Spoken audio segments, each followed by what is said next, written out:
하나님은 성도님을 사랑하십니다. 한번 인사하시겠습니다.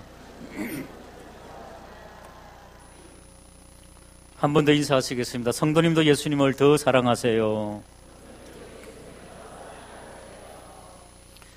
한번 받아실까? 6월절을 준비하니라. 오늘 말씀의 제목이 되겠습니다. 22절 보실까요? 6월절이라 하는 무교절이 다가오매 초신자들이나 예수님을 처음 믿는 분들은 6월절이 무슨 뜻인지, 무교절이 무슨 뜻인지 화면을 보시고 6월절을 소개해 드리겠습니다. 한자어로는 6월절, 넘을 유, 넘을 월, 넘어간다, 패스오브. 이스라엘 백성들이 이집트로 이민 갔다가 한 400년여 년 노예 생활로 지나게 됩니다. 정확하게 430년간 살았는데 400년이 넘도록 노예 생활을 하니 얼마나 힘들었겠습니까? 하나님께 부르짖음에 하나님께서 이집트로부터 탈출을 시켜 주시겠다 약속을 하십니다.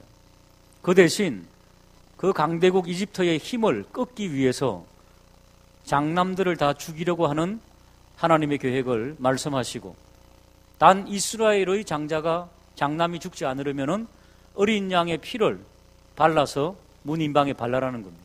문설주에 바르고, 그러면은 죽음의 사자가 지나갈 때에 그 가정은 어떻게 한다고요? 넘어가리라, 지나가리라. 그게 바로 6월절입니다. 우리나라 말로 하면은 광복절이 되겠지요.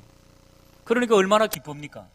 우리나라는 40년 가까이 일제 치하에서 해방을 맛봤습니다마는 이스라엘 백성들은 430년간 이집트에 살다가 출애굽한 겁니다. 얼마나 기쁩니까? 그래서 그날을 하나님께서 명령하시죠. 정월 초하루 새해로 지켜라. 그래서 1월 14일이 광복절이 그들의 새해가 되었습니다. 그러니까 달력이 두 개지요. 원래 달력은 9월이 1월입니다. 그들은. 그래서 미국이라든지 유대인의 영향을 받았던 나라들은 9월 학기가 첫 학기입니다. 9월 학기 시작하는 거예요. 그게 유태인의 원력의 영향입니다. 그러나 또 다른 종교력은 1월 14일, 우리 양력으로 따지면 한 3월, 4월 정도 됩니다.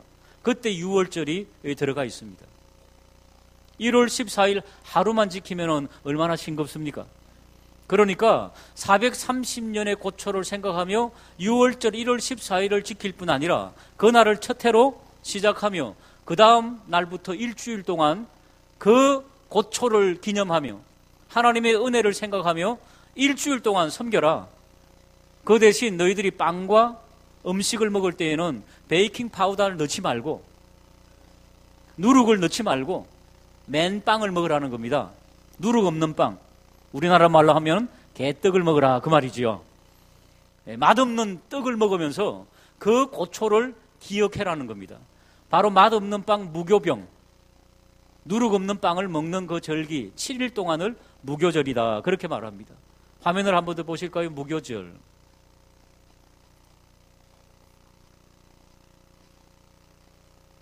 무교절. 그러니까 1월 14일은 6월절, 그리고 1월 15일부터 7일 동안 21일까지는 무교절. 그러니까 6월절과 무교절은 다른 뜻이면서도 같은 절기 속에 들어가 있다는 것을 알게 됩니다. 그러니까 6월절과 무교절은 어떤 마음으로 섬겨야 되겠습니까?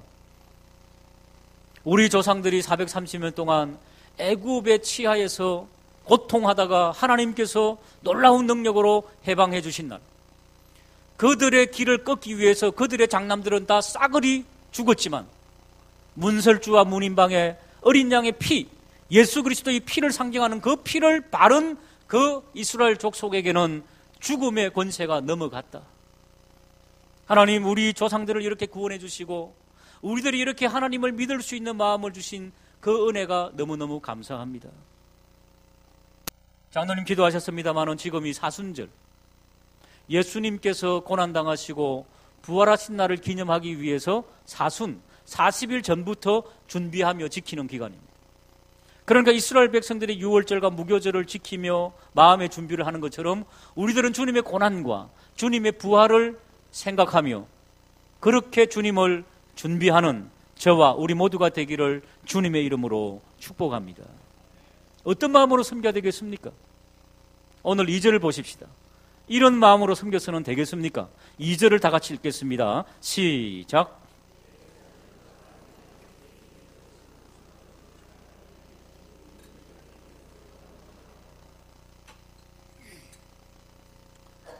대제사장들, 아론의 후예들입니다. 아론의 직계손들. 혈통적으로 얼마나 영광스러운 계보입니까? 대제사장은 하나님을 대행해서 백성들의 죄악을 주님 앞에 내어놓고 이 백성들을 용서해달라고 하는, 그렇게 하나님 앞에 예배드리고 제사드리는 수장 중에 수장이 대제사장입니다. 제사장들은 많이 있습니다. 레위인들도 많이 있습니다. 그러나 대제사장은 한 명입니다. 근데 오늘 보니까 2절에 대제사장들이 나오지요. 원래 일생에 한 명씩 있게 됩니다. 그 대제사장이 죽으면은 그 다음 아들이 대를 잇게 됩니다. 그런데 오늘 본문에는 대제사장들 2명이 있습니다. 한 명은 장인이고 한 명은 사위입니다. 한 명은 아론의 계보로 세웠고 한 명은 로마 정부가 세웠습니다. 불법이지요. 로마 정부와 결탁하여서 그들의 기득권을 지키기 위해서 하나님의 법이 아닌 세상의 법을 가지고 와서 대제사장 2명이 존재하고 있었습니다. 서기관들, 성경 말씀을 원래는 기록하는 사람들인데 기록하다 보니 많은 지식이 생겼기 때문에 선생들이 되었습니다. 랍비가 되었습니다. 그러니까 이들은 누구보다도 하나님과 더 가까이 지내면서 하나님의 약속과 하나님의 뜻을 전달해주는 그런 대표적인 사람들입니다. 근데 이 사람들이 유월절 날이 가까워오자, 무교절 날이 가까워오자 어떤 생각을 했다고요? 하나님 앞에 감사하라고 백성을 가르친 것이 아니라 저희들끼리 모여서 음모를 꾸밉니다. 예수님을 죽이려고 하는 악한 음모를 꾸미고 있다. 왜냐하면은 2절 마지막에 보면은 그들이 백성을 두려워하였다.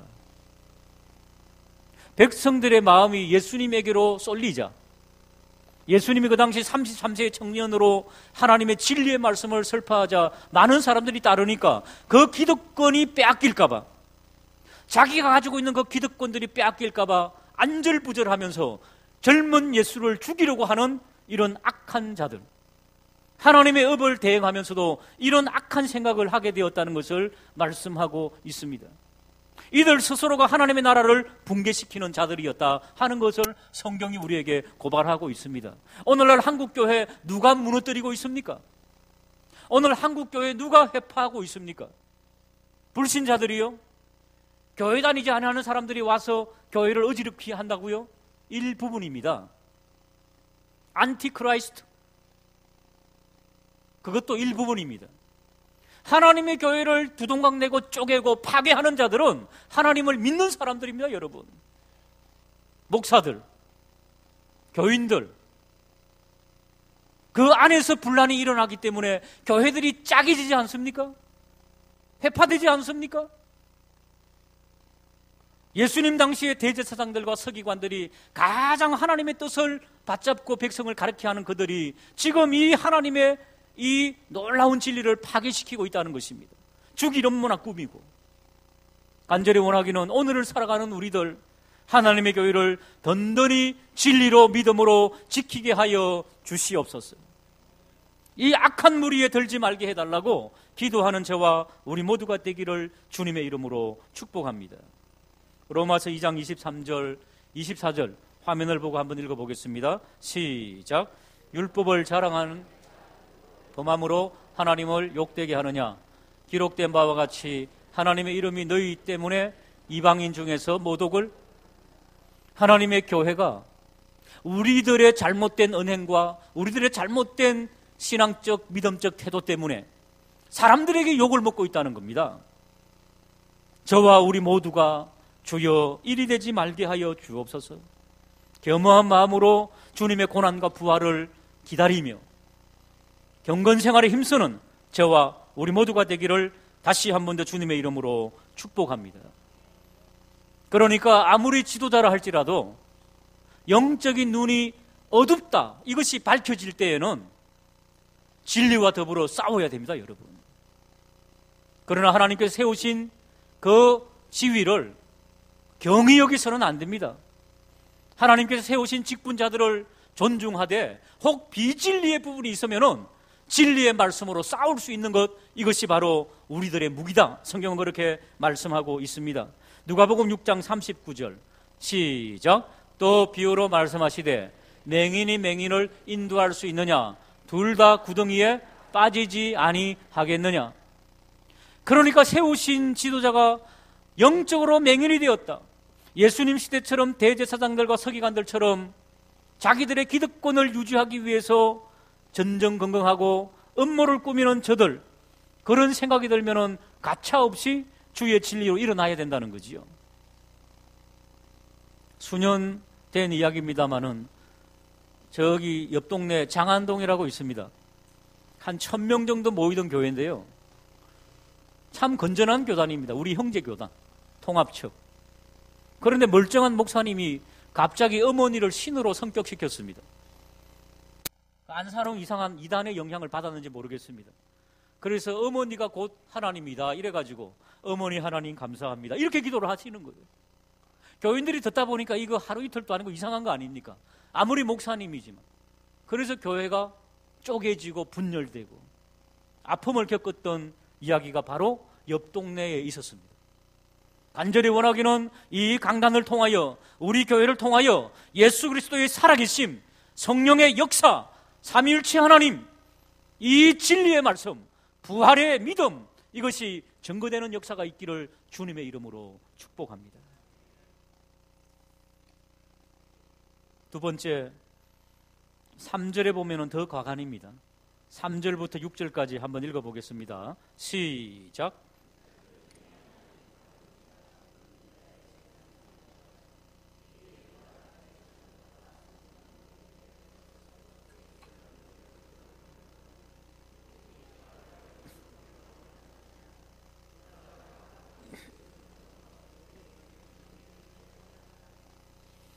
가룟 유다는 예수님의 12 제자 중에 한 명입니다.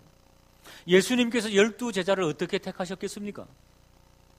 겟세마네 동산에서 밤새워 기도하셨습니다. 그리고 내려오셔서 12명의 제자를 택하셨습니다. 우리는 익히 생각할 수 있습니다. 12명의 제자가 주님의 선택함을 받을 때 감격스럽게 주님 앞에 물어볼 조알이며, 주님은 나의 왕, 나의 하나님이십니다. 이제는 내 인생, 내 운명 송두리째 주님께 드립니다. 예수님은 나의 인생의 주인이십니다. 나의 모든 것을 바치겠습니다. 예수님의 제자들은 그들의 생업과 가족들을 뒤로하고 하나님 나라의 우선 일을 위해서 예수님과 함께 공동체 생활을 하면서 다녔다는 겁니다. 그들의 모든 것을 끊어버리고 버리고 다녔다는 겁니다. 그 중에 한 명이 바로 가롯 유다입니다. 예수님의 제자 베드로를 포함해서 대부분의 제자들은 북갈릴리 사람입니다. 우리나라로 따지면 북한 평양 정도 출신들이죠. 근데 평양이 아니라 갈릴리는 촌동네입니다. 아주 촌동네 사람들입니다. 그런데 가룟 유다는 남쪽 출신입니다. 남쪽 전 가문의 출신. 이름이 뭐라고요? 유다입니다. 유다. 이 유다는 유다 족속 중에 후손일 가능성이 크지요. 유다가 누굽니까? 다윗의 조상, 예수님의 혈통적인 조상입니다, 여러분. 이삭이 12아들이 있었습니다마는 실질적인 영적인 장자는 유다였습니다. 넷째 아들. 그 유다의 계보를 이어서 남유다가 나왔지요. 다윗이 거기에서 나오지 않았습니까? 다윗의 후손입니다. 왕통입니다. 제일 똑똑합니다. 가룟 유다는 가방끈도 제일 길기 때문에 계산도 아마 잘했던 모양입니다. 12 제자 중에 11명은 대부분 어부라 그랬지요. 오늘날로 말하면은 이 초등학교도 제대로 못 나온 그저 가업을 이어가는 어부들입니다. 예수님의 제자들이. 단 이 가룟 유다만은 계산도 밝고 배운 것도 많기 때문에 예수님께서 그를 제자로 간택하시면서 너는 재정을 계산하라, 회계로 삼으셨습니다. 재정을 감당했단 말입니다. 그런데 그 가룟 유다에게 3절에 사탄이 들어갔다는 것입니다. 여기서 우리가 주지해야 될 것은 우리가 아무리 우리의 인생과 운명을 주님께 맡기고 주님은 나의 하나님이십니다 고백하고 주님을 따른다 할지라도 사탄은 공격할 수 있다는 것을 잊지 말아야 됩니다, 여러분. 아무리 우리의 신앙의 고백이 출중하다 할지라도 사탄은 호시탐탐 우리를 노리고 있고 가룟 유다도 이미 그 사탄에게 걸려들었다는 것을 성경은 말씀하고 있습니다. 4절에 보니까 유다가 대제사장들과 성전경비 대장들에게 가서 예수를 넘겨줄 방도를 의논하고, 대제사장과 군인들이 해유하지 않았습니다. 본인이 직접 갔습니다. 왜? 사단의 끌림을 받았던 거지요. 그랬더니 5절에 어떤 말씀이 나옵니까? 그들이 기뻐하여 돈을 주기로 언약한단 말이죠. 다시 한 번 더 여러분, 부활을 기다리는 우리, 주님의 고난에 동참하며 사순절을 지나는 우리들, 우리의 입으로 고백한 것 중요합니다. 입으로 고백해야 그리스도인이 됩니다. 하지만 그 고백만으로 부족하다는 것입니다. 우리의 전심을 다하여서 주님을 따를 수 있는 믿음 허락하여 주시옵소서. 마태복음 7장 21절 이하에 우리 주님의 호통이 나옵니다. 나더러 주여 주여 하는 자마다 천국에 들어갈 것이 아니요. 입으로만 고백한다고 되는 게 아니랍니다. 다만 하늘에 계신 내 아버지의 뜻대로 행하는 자라야 들어가리라. 오늘 주님을 고백하며 우리의 삶의 처소에 나아가서 주님의 뜻대로 행하는 저와 우리 모두가 되기를 주님의 이름으로 축복합니다. 그날에 많은 사람들이 나더러 이르되 주여 주여 우리가 주의 이름으로 선지자 노릇하며 주의 이름으로 귀신을 쫓아내며 주의 이름으로 많은 권능을 행하지 아니하였나이까 하리니. 놀랍지 않습니까? 기도하면 병자가 일어납니다. 귀신이 떠나갑니다. 하나님의 권능이 나타납니다. 그런데 그때에 내가 그들에게 밝히 말하되 내가 너희를 도무지 알지 못하니 불법을 행하는 자들아 내게서 떠나가라. 불법을 행하는 자들아. 오늘 예배 끝나고 우리의 사회 현장, 우리의 삶의 처소에 들어가서 불법이 무엇인가를 깊이 생각하며 주님 앞에, 하나님의 말씀 앞에 응답하며 순종하며 고난을 감수하는, 그 고난을 택하는 저와 우리 모두가 되기를 주님의 이름으로 축복합니다.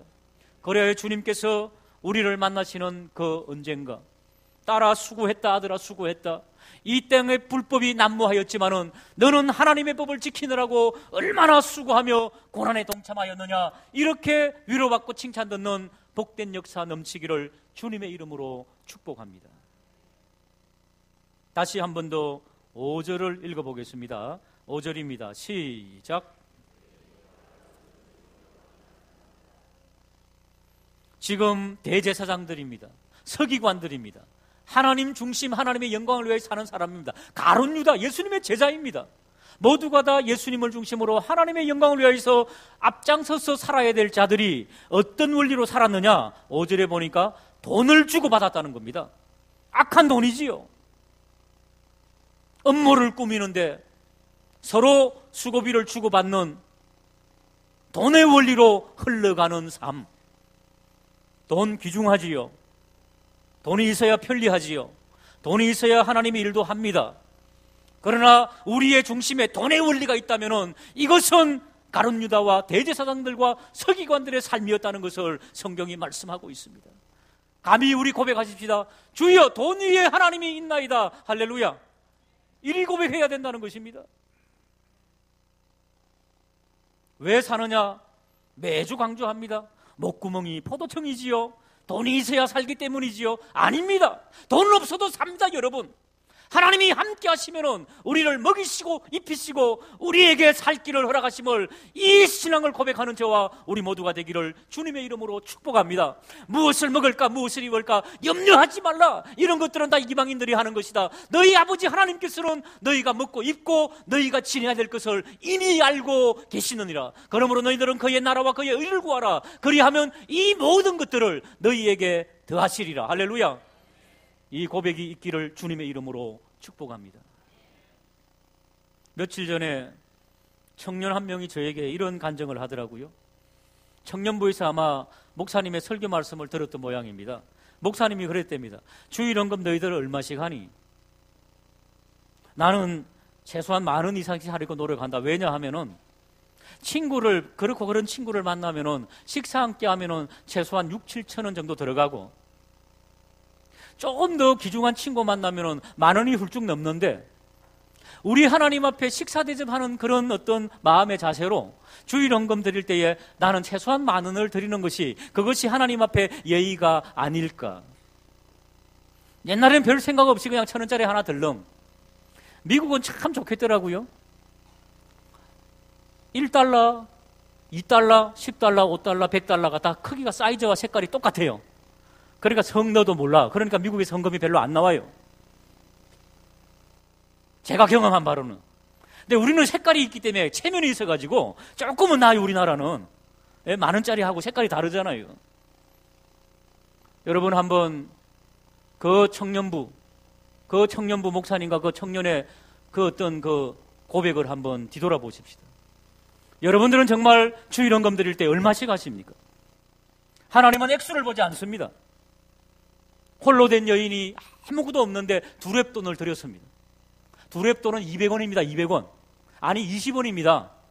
20원도 그 여인에게 있어서 귀중하고 전재산이면은 그것은 귀한 것입니다. 주님께서는 액수를 보지 않습니다. 그러나 1,000원짜리 한 장 달랑 넣는 지금 이 시대에 우리의 모습은 어떨까요?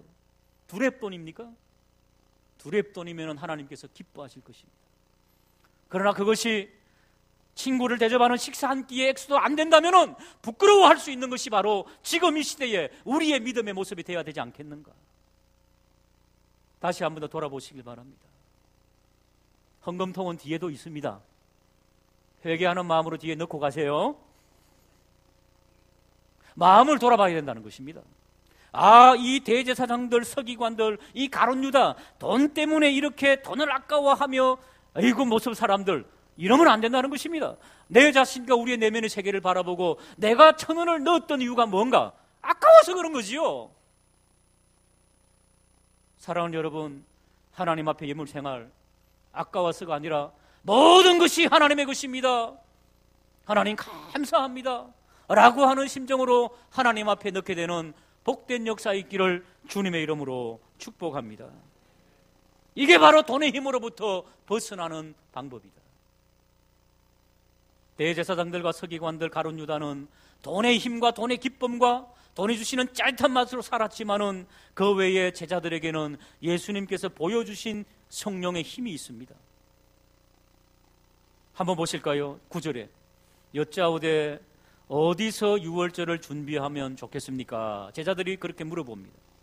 그때 10절에 보니까 예수님께서 이렇습니다. 보라, 너희가 성내로 들어가면 물 한 동이를 가지고 가는 사람을 만나리니 그가 들어가는 집으로 따라가라. 예수님께서 서로 주인하고 짜고 이런 말을 하셨겠습니까? 예수님은 하나님이시기 때문에 시간과 공간을 초월하시는 분임을 믿으시기를 주님의 이름으로 축복합니다. 그랬더니 제자들이 그 예수님의 말씀대로 11절 그 집 주인에게 이르되 선생님이 내게 하는 말씀이